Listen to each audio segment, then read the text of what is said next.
Symposium of Plato, this guy, the Speech of Eryximachus. Pausanias introduced a crucial consideration in his speech, though in my opinion he did not develop it sufficiently. Let me therefore try to carry his argument to its logical conclusion. His distinction between the two species of love seems to me very useful indeed, but if I've learned a single lesson from my own field, the science of medicine, is that love does not occur only in the human soul. It is not simply the attraction we feel toward human beauty, it is a significantly broader phenomenon. It certainly occurs within the animal kingdom, and even in the world of plants. In fact, it occurs everywhere in the universe. Love is a deity of the greatest importance. He directs everything that occurs, not only in the human domain, but also in that of the gods. Let me begin with some remarks concerning medicine. I hope you'll forgive my giving pride a place to my own profession. The point is that our very bodies manifest the two species of love. Consider for a moment the marked difference, the radical dissimilarity, between healthy and diseased constitutions, and the fact that dissimilar subjects desire and love objects that are themselves dissimilar. Therefore, the love manifested in health is fundamentally distinct from the love manifested in disease. And now recall that, as Pausanias claimed, it is as honorable to yield to a good man as it is shameful to consort with the debauched. Well, my point is that the case of the human body is strictly parallel. Everything sound and healthy in the body must be encouraged and gratified. That is precisely the object of medicine. Conversely, whatever is unhealthy and unsound must be frustrated and rebuffed. That is what is to be an expert in medicine. In short, medicine is simply the science of the effects of love on repletion and depletion of the body, and the hallmark of the accomplished physician is his ability to distinguish the love that is noble from the love that is ugly and disgraceful. A good practitioner knows how to affect the body and how to transform its desires. He can implant the proper species of love when it is absent and eliminate the other sort whenever it occurs. The physician's task is to effect a reconciliation and establish mutual love between the most basic bodily elements. Which of those elements? They are, of course, those that are most opposed to one another, as hot as to cold, bitter to sweet, wet to dry, cases like those. In fact, our ancestor Asclepius first established medicine as a profession where he learned how to produce concord and love between such opposites. That is what those poet fellows say, and this time I concur with them. Medicine, therefore, is guided everywhere by the God of love, and so are physical education and farming as well. Further, a moment's reflection suffices to show that the case of poetry and music, too, is precisely the same. Indeed, this may have been just what Heraclitus had in mind, though his mode of expression certainly leaves much to be desired. The one, he says, being at variance with itself is in agreement with itself, like the attunement of a bow or a lyre. Naturally, it is patently absurd to claim that attunement or harmony is in itself discordant, or that its elements are still in discord with one another. Heraclitus probably meant that an expert musician creates a harmony by resolving the prior discord between high and low notes. For surely there can be no harmony so long as high and low are still discordant. Harmony, after all, is consonance, and consonance is a species of agreement. Discordant elements, as long as they are still in discord, cannot come to an agreement, and they therefore cannot produce a harmony. Rhythm, for example, is produced only when fast and slow, though earlier discordant, are brought into agreement with each other. Music, like medicine, creates agreement by producing concord and love between these various opposites. Music is therefore simply the science of the effects of love on rhythm and harmony.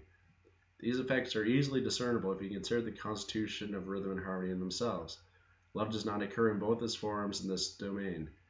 But the moment you consider, in their turn, the effects of rhythm and harmony on their audience, either through composition, which creates new verses and melodies, or through musical education, which teaches the correct performance of existing compositions, complications arise directly, and they require the treatment of a good practitioner. Ultimately, the identical argument applies once again. The love felt by good people, or by those whom such love might improve in this regard, must be encouraged and protected. This is the honorable heavenly species of love, produced by the melodies of Urania, the heavenly muse. The other, produced by Polymnia, the muse of many songs, is common and vulgar. Extreme caution is indicated here. We must be careful to enjoy his pleasures without slipping into debauchery. This case, I might add, is strictly parallel to a serious issue of my own field, namely the problem of regulating the appetite so as to be able to enjoy a fine meal without unhealthy after effects. Music, therefore, as well as in medicine and all the other domains, in matters divine as well as in human affairs, we must attend with the greatest possible care to these two species of love, which are indeed to be found everywhere. Even the seasons of the year exhibit their influence. When the elements to which I have already referred, hot and cold, wet and dry, are animated by the proper species of love, they are in harmony with one another. Their mixture is temperate, and so is the climate. Harvests are plentiful. Men and all other living things are in good health. No harm can come to them.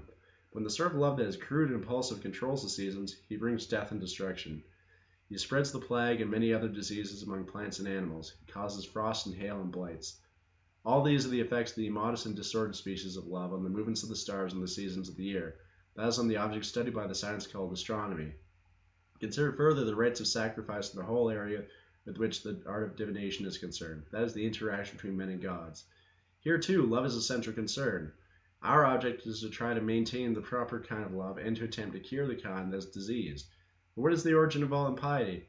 Our refusal to gratify the orderly kind of love, and our deference to the other sort, when we should have been guided by the former sort of love in every action in connection with our parents, living or dead, and with the gods. The task of divination is to keep watch of these two species of love, and to doctor them as necessary. Divination, therefore, is the practice that produces loving affection between gods and men. It is simply the science of the effects of love on justice and piety.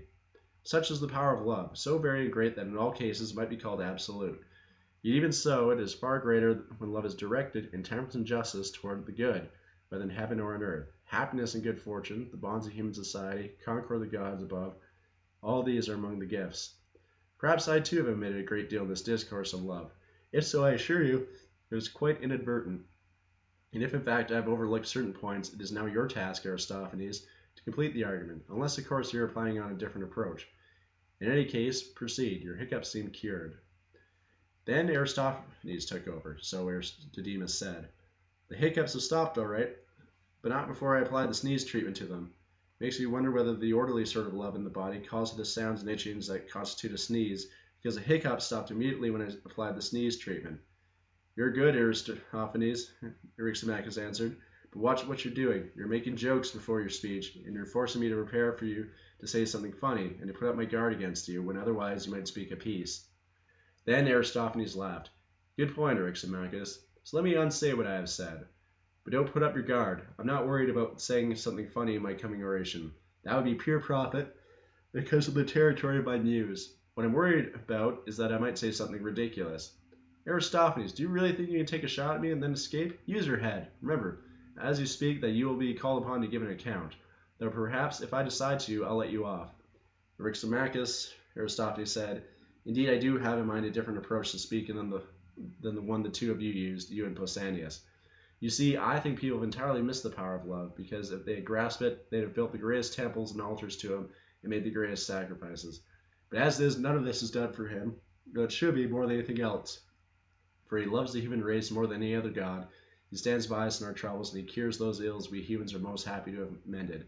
I shall therefore try to explain his power to you, and you please pass my teaching on to everyone else.